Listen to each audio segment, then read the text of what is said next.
They're certainly not going to attack Poland.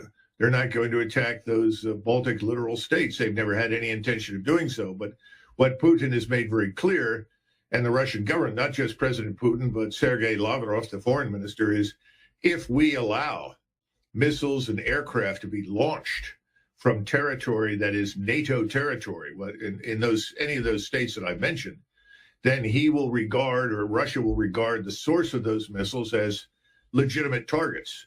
So within the space of an hour, we could see dozens of airfields, airports, and troop cantonments, storage areas, command and control sites essentially vaporized in a hail of missiles. So I don't think there's much of a tripwire there.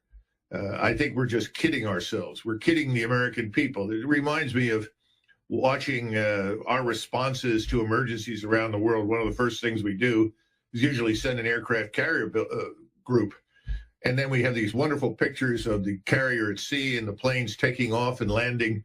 And Americans are proud and they think something's happening. In reality, the people ashore could care less, has no impact whatsoever ashore. I think we're doing things for the same reason in Europe right now. We're trying to have a PR impact for the people back home.